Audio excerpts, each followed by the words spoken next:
आज हम आप सभी लोगों को पति पत्नी के विवाह से संबंधित जानकारी देने वाले हैं,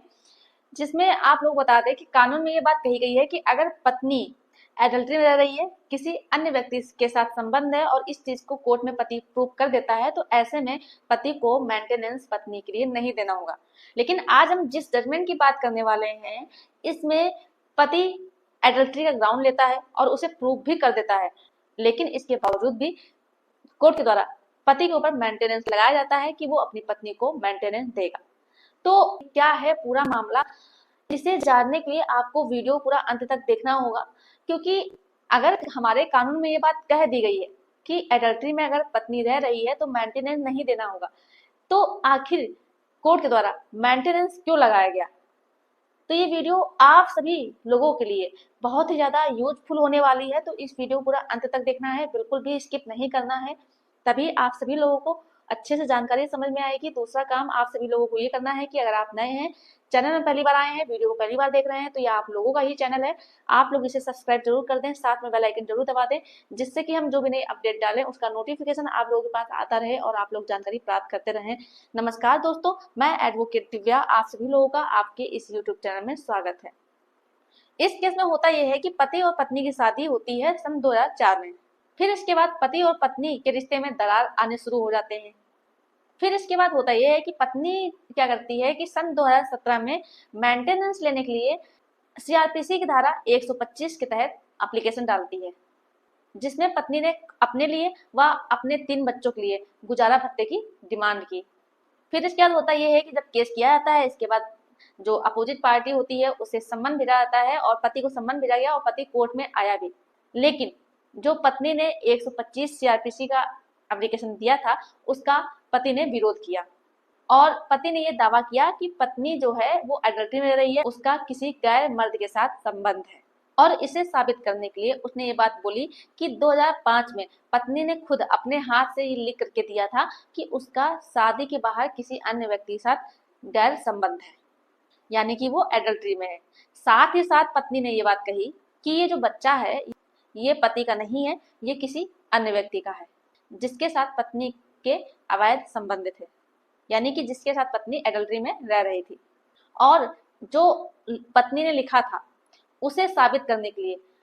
हैंड राइटिंग एक्सपर्ट के लिए भी एप्लीकेशन लिखी गई थी, जिससे कि उस राइटिंग की जांच हो सके कि ये पत्नी ने ही लिखा है।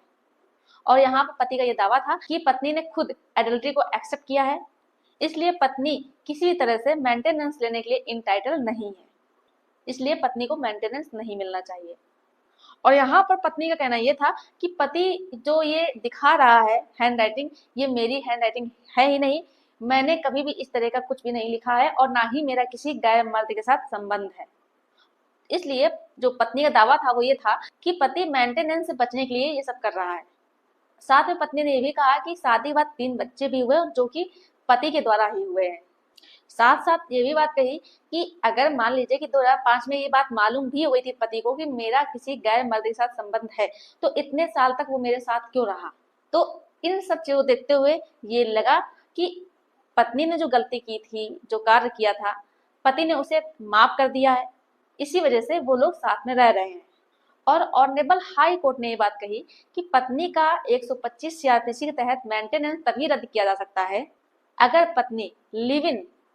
एडल्ट्री में हो। तो अब आप सोच रहे होंगे कि लिव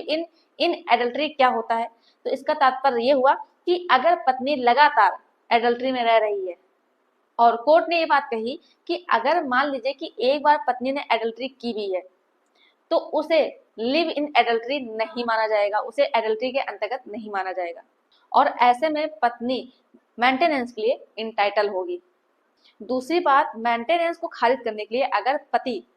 एडल्ट्री का ग्राउंड ले भी रहा है तो उसे जिस टाइम केस हुआ है उस टाइम से संबंधित आसपास के समय को लेकर के एडल्ट्री साबित करना चाहिए, ना कि 10-15 साल पहले की बात लेकर के आ जाए। कहने मतलब ये हुआ कि अगर केस किया गया है तो कोई भी ग्राउंड जो एडल्ट्री का लगाया गया है तो वो 10-15 साल पुराने नहीं बल्कि वो तुरंत के होने चाहिए, जैसा कि इस केस में किया गया था। तो यहाँ पर ऑनरेबल हाई कोर्ट ने ये चीज देखी कि पति ने जो हैंड राइटिंग दिखाई है वो केस फाइल होने के बाद 2 साल के बाद हैंड राइटिंग एक्सपर्ट को बुलाने की एप्लीकेशन दी गई, क्योंकि उसे तुरंत एप्लीकेशन देनी चाहिए थी हैंड राइटिंग की जांच करने के लिए। और दूसरी बात ये कही ऑनरेबल हाई कोर्ट ने कि मेंटेनेंस का प्रावधान इसलिए किया गया है जिससे कि महिलाएं और बच्चों को कोई तकलीफ ना हो, और अगर पति मेंटेनेंस से बचने के लिए इस तरह के आरोप लगाएगा तो जो वीकर सेक्शन है सोसाइटी के, महिला और बच्चा, फिर उनकी देखभाल कौन करेगा। तो इस तरह से ऑनरेबल हाई कोर्ट ने मेंटेनेंस का जो केस है पत्नी के पक्ष में डिसाइड किया। और साथ में ये बात कही कि अगर पति एडल्ट्री को साबित कर रहा है तो पत्नी का एडल्ट्री में कॉन्टिन्यूस एडल्ट्री में होना चाहिए, जिसे कि ऑनरेबल हाई कोर्ट ने लिव इन एडल्ट्री बोला है। और अगर पत्नी ने एक बार ऐसी गलती की है तो उसे एडल्ट्री के अंतर्गत नहीं लाया जाएगा। और दूसरी बात, जो पत्नी के द्वारा एडल्ट्री की गई है तो वो रिसेंट होनी चाहिए, ना कि 8-10 साल पुरानी। और अगर एडल्ट्री का इंसिडेंट पुराना है और उसके बाद पति पत्नी दोनों लोग साथ में रहे भी हैं कई साल, और उसके बाद अगर वो एडल्ट्री के ग्राउंड पर किसी चीज के लिए मेंटेनेंस के लिए मना करते हैं और उसके बाद पति पत्नी दोनों लोग साथ में रहे भी हैं, तो उसे ये मान लिया जाएगा कि पत्नी ने जो गलती की थी उसे पति ने माफ कर दिया है, इसीलिए वो दोनों लोग साथ में रह रहे हैं। तो इस तरह से ऑनरेबल हाई कोर्ट ने पत्नी की एडल्ट्री व मेंटेनेंस को लेकर के फैसला किया। तो ये चीज आपको अब अच्छे से समझ में आ गई होगी कि किस कारण की वजह से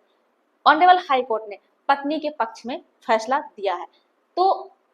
आप लोगों की इस जानकारी के विषय में क्या राय है आप लोग मुझे कमेंट करके जरूर बताएं। और जो केस का टाइटल है वो है अमित कुमार वर्सेस सुमन देवी। तो ये वीडियो सभी लोगों को जरूर शेयर कीजिए, जिससे कि जो भी व्यक्ति इस वीडियो देखे उन्हें जानकारी प्राप्त हो सके। और वीडियो अगर पसंद आई हो तो वीडियो को लाइक कर दे, शेयर कर दीजिए। और अभी भी अगर आप लोगों ने चैनल को सब्सक्राइब नहीं किया है तो यह आप लोगों का ही चैनल है, आप लोग इसे सब्सक्राइब जरूर कर दें। धन्यवाद।